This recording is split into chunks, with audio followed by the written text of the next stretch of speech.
In this video, we are going to work on how to play the Fate of Ophelia by Taylor Swift. I'll show you how to play the intro, the verse, the pre-chorus, and the chorus, step by step, and in some cases with more than one pattern or more than one way to play it, depending on your level. If you just want to see one section of the song, or maybe listen to the whole song and copy the notes without any explanation, check the chapters in the description because everything is detailed there and you can just jump anywhere you want to. The song has a main rhythm that is played by the bass synthesizer, I guess, all the time, and it's this rhythm. To play that rhythm, you can count it as 1, 2, 3, 1, 2, 3, 1, 2, 1, 2, 3, 1, 2, 3, 1, 2, 1, 2, 3, 1. Yeah, we're counting eighth notes or half beats. And that's what we're going to play in the intro and with the left hand throughout the whole song. So let's get to it.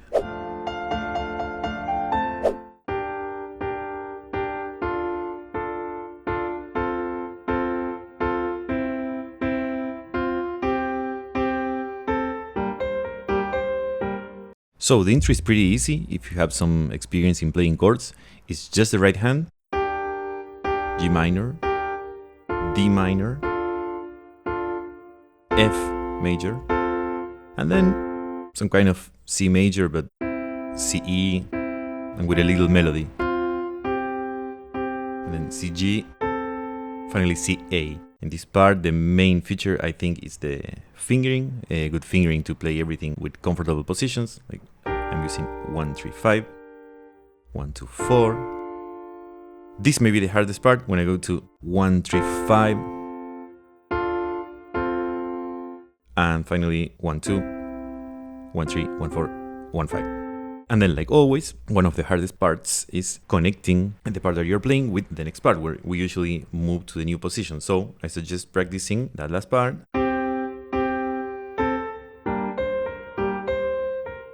And that's the beginning of the next part. Again.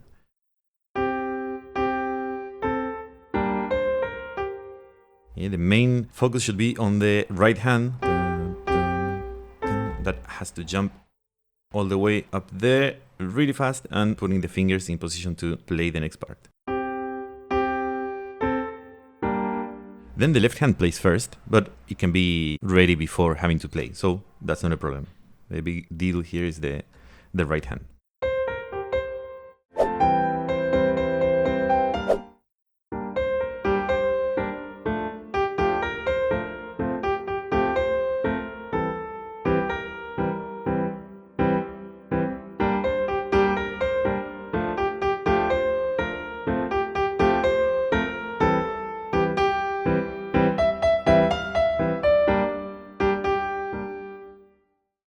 So in the verse, we're already getting into some complicated coordinations. So let's break this down. The left hand will play the same rhythm that we played in the intro, and they're actually the same chords. G minor, D minor, F, and C major. Twice. So basically, if the intro was easy, this will also be easy. And if the intro was hard, this is going to be harder. Okay, that is the easy part. The melody is also easy.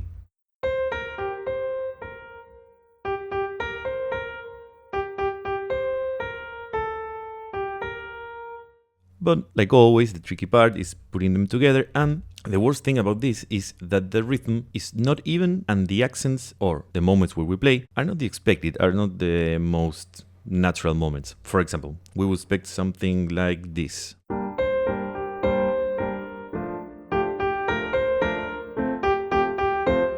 And that's actually what the drums do in the song. But the bass and the main rhythm of the song is not that, it's the other rhythm. And with that, this happens.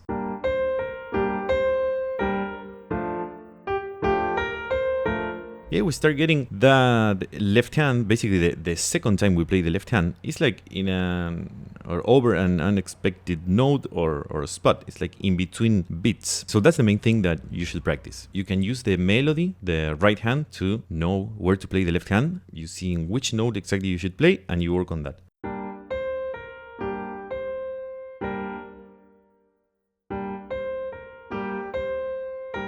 Of course, you can do that with the words. That's even easier or better. You can use both. Basically, that's the thing that you need to practice to get this, I was going to say this part, but actually the song right. If you get that right, then the whole song is basically the same. And of course, this is not the only way to play the accompaniment, but this is the one that I chose because I think it's the main rhythm of the song.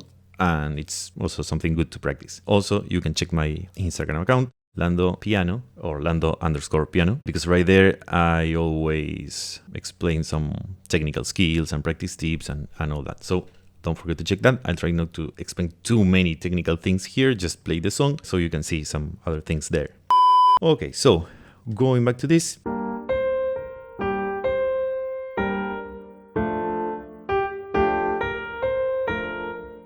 Another thing that you should do is play the chords really short, because that's actually what happens in the song. This rhythm is played by the bass synthesizer.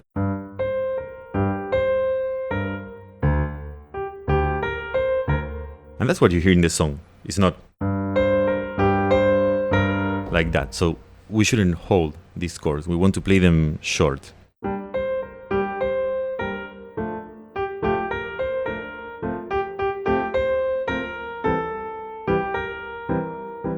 And you will find a lot of different and tricky coordinations, like for example in that last part.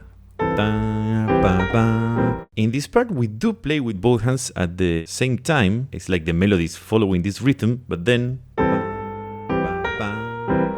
right hand and then left. That happens everywhere. I will go through the entire verse. You can skip this if you want, and see if there is anything else to show you.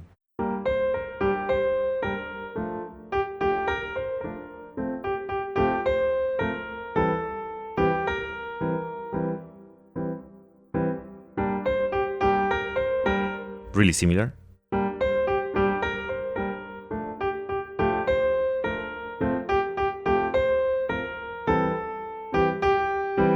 Right here the last note changes, but it's basically the same rhythm. And the next part is important.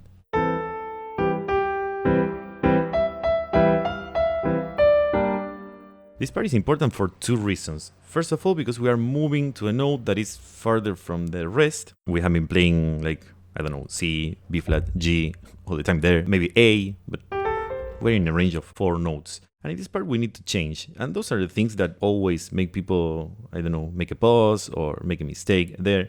So we should practice exactly that. For example, I'm playing this last part. And I'm getting my ring finger ready way before having to play that E.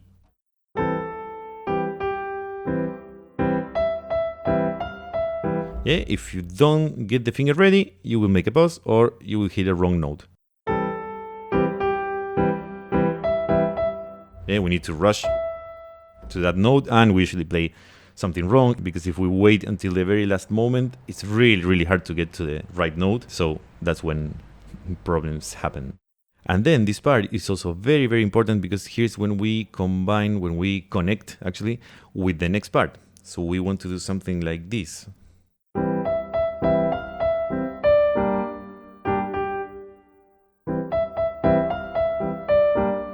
That part is pretty tricky because we're playing this.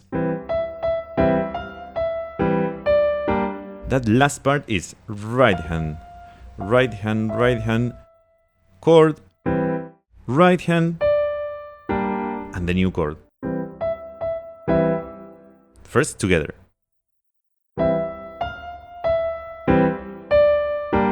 We never play with the hands together, except for that first thing that I played, but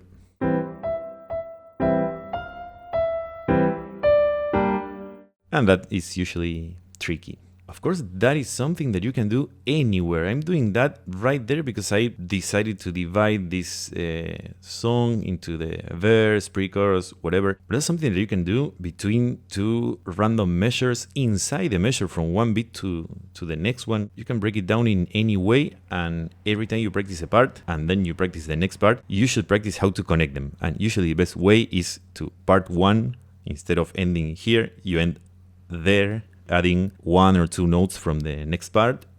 So then when you start the next part, you're already playing something in common. It's a great way to do it without having to specially practice the connection. Well, actually you are doing it, but from the very beginning. Instead of break it down in A, B, and they don't have anything in common, no, it's A plus a little bit of B, and then B.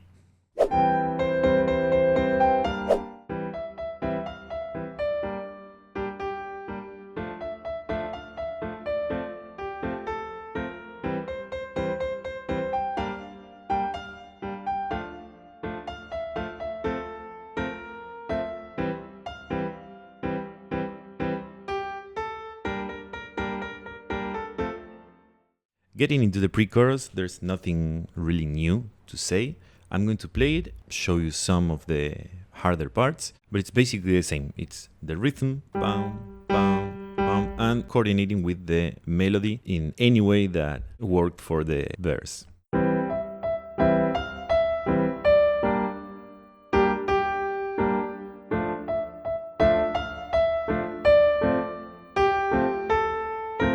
Okay, that part might be tricky. So I was playing D minor,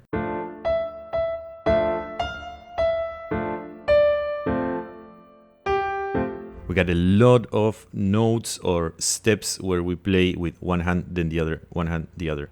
So let's do it really slow.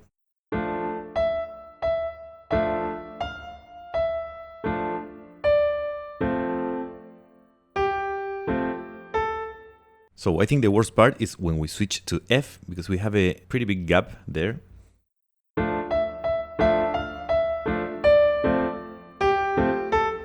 And then we don't land with both notes. We land with the right hand and then the left hand, then the right hand again, finally both.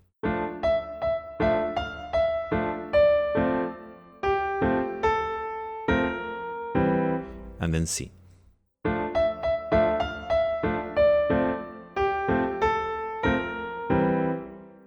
Of course, if you're having any troubles to play this from the top of your head or watching the video, write it down, write the notes down, try to write which are the notes that last half a beat, 1 beat. If you don't know how to write music, you can use rectangles, you can put the names, the letters, one over the other when they land together, one in between two other notes when you need to play just with that hand. That will really, really help and give you something to follow visually while you play it. So let's go with the next part of the pre-chorus. Okay, so in this part, we need to change the position. We were playing now C, and we're going to move and we're going to play this C with the thumb.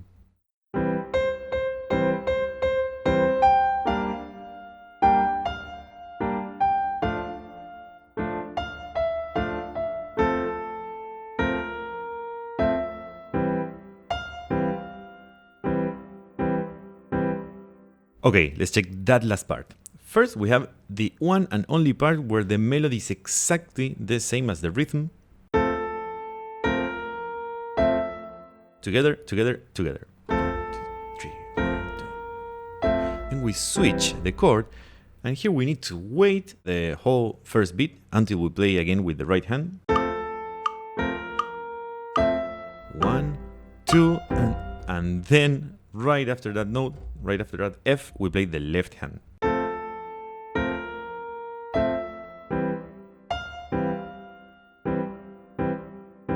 And finally, we are breaking this rhythm for a moment, because that's what the drums do in the song, and we play some bam, bam, some usual and natural beats. 1, 2.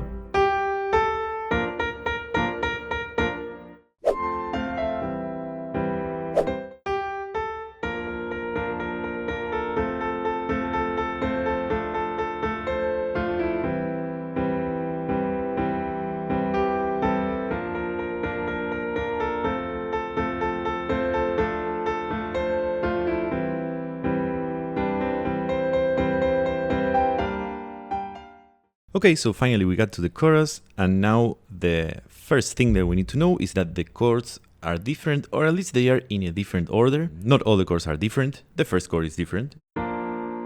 B flat major now. So the chords for the chorus are B flat major, F major, D minor, and C major.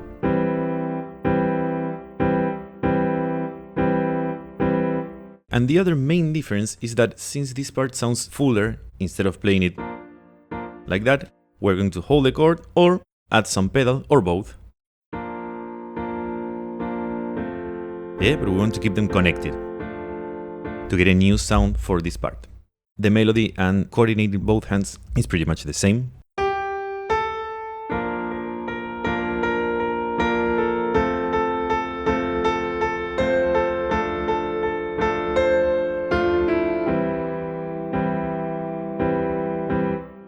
Right there in the very last part, you may want to stretch to get to that F.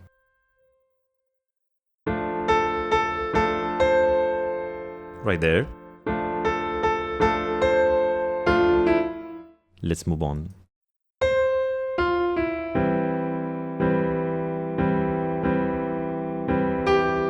Basically the same.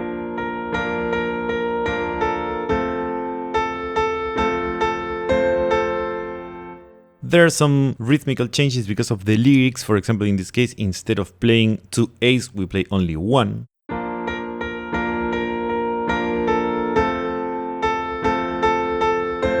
Here again, bam, bam. Right there we play 2 A's instead of 4 A's. Instead of, we go. Again, for those kind of things, always follow the lyrics. We are not counting notes like, oh, okay, here I'm going to play A 7 times, A. No, the main melody is exactly the same, except for some words or some notes, but that's because of the words. In this part, we connect with the next part of the chorus.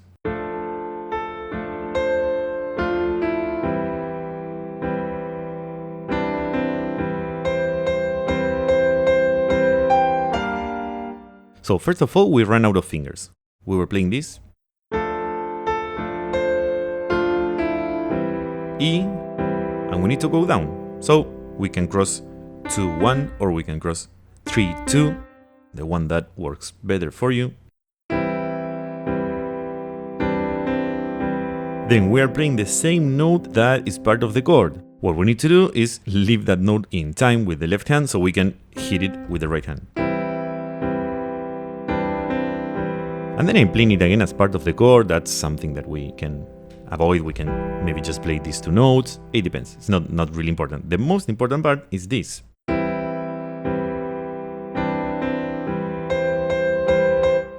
We need to quickly jump there. Why? Basically because of my fault, because I thought this arrangement, playing the first part of the chorus in this octave and the next part on this higher octave, so that's why we need to jump. If not, we would actually start from the same C, but I think that's a mess. Yeah, the hands are very close to each other, we are going too low, so I decided to jump and play the next part up here. So one last time, how to connect the first part of the chorus with the second one. We are ending here. Jump.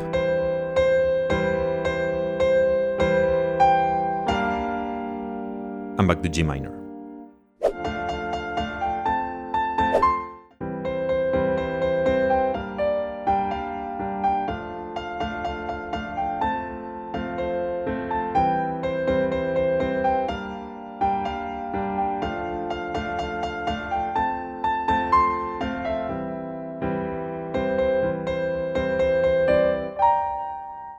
Okay, so finally, last part of the chorus. We play this.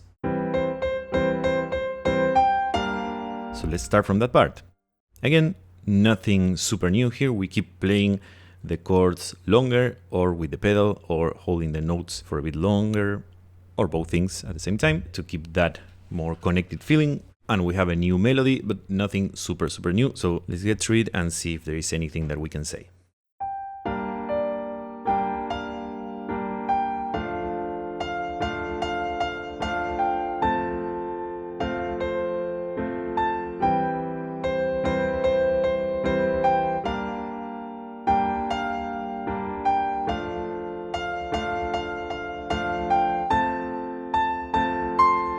Okay, we can say something there. So, as you may have seen, we ran out of fingers here. So, usually when this happens, we don't want to keep playing 5 5, 5, 5, and every time we need to play a higher note, we just move 5 and keep using the same finger. We need to plan this ahead of that note. Sometimes we can do something crazy, maybe if that is only one note, or if it's better, or if you feel like it. But usually we need to plan this ahead of that note. In this part, what I think we should do is, while we're playing this, we switch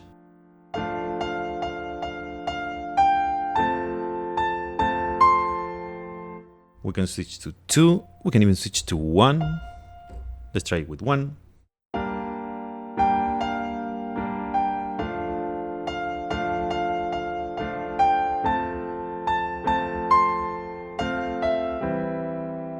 So 1 or 2 both work completely fine. You can choose the one that you like better. Again, in this case, I would use finger 1.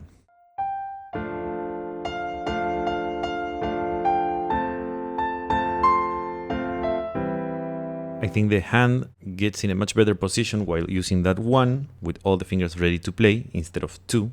But again, that's something that you can change. So let's play the very last part.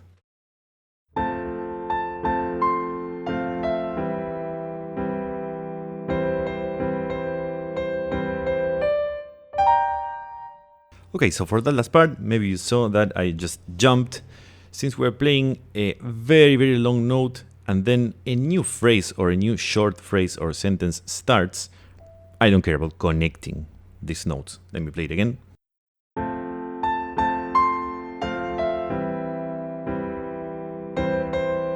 New phrase, new sentence. We don't need to connect this E to that C.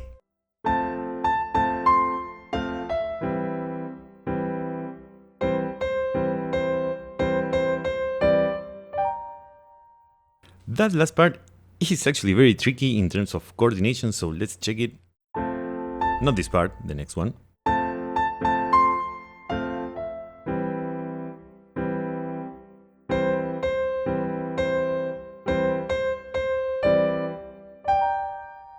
So, together, right, left, right, wait, together, right, right, and together.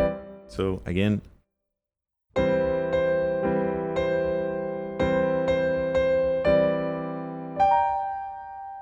if that is too tricky, do exactly what I did. Just write down both right, left, wait, if there is a moment where none of the hands play, and use that to follow each step. Both right, left, right, wait, both right, right, both, final chord.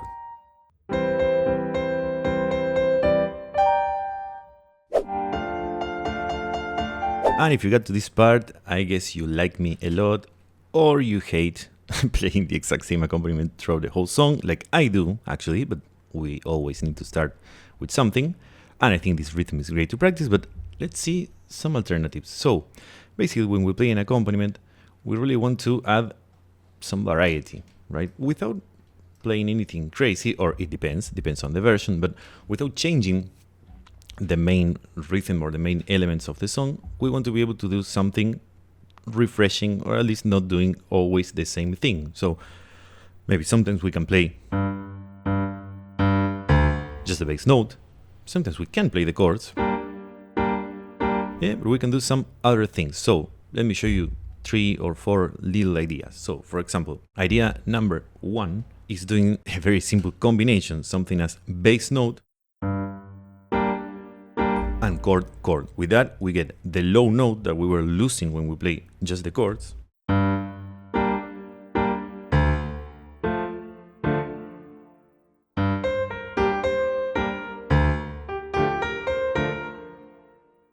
And I think we also get some movement, again, some variety. That is actually very, very similar to what we played, but replacing the first chord by the bass note. Then we can do something a bit more, I don't know if complicated, but a bit more different with an extra rhythm that is something like this. Okay, so right there, first of all, I broke down the chord into G, B, and then D. That is just because I didn't want to play so many notes, because I wanted to add a rhythm. And then the rhythm. So we get the same 1, 2, 3, 1, 2, 3, 1. The main rhythm is still there, but we added that. And that is cool, because that's like adding a bit of the drums, because the drums, they do go like tum ta, like steady 4/4.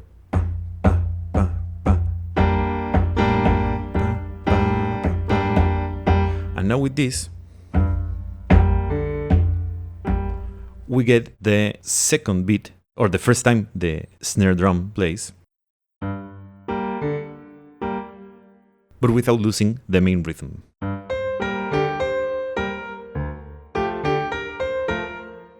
Then finally you can do something with just isolated notes.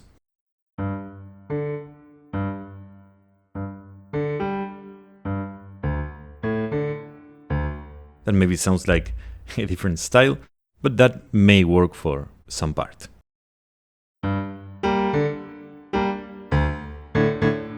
Try different combinations. Don't forget the main rhythm, bang, bang, bang, but try to add some things. Try to play just 2 notes of the chord and then 1. Try to play note by note. Create different rhythms.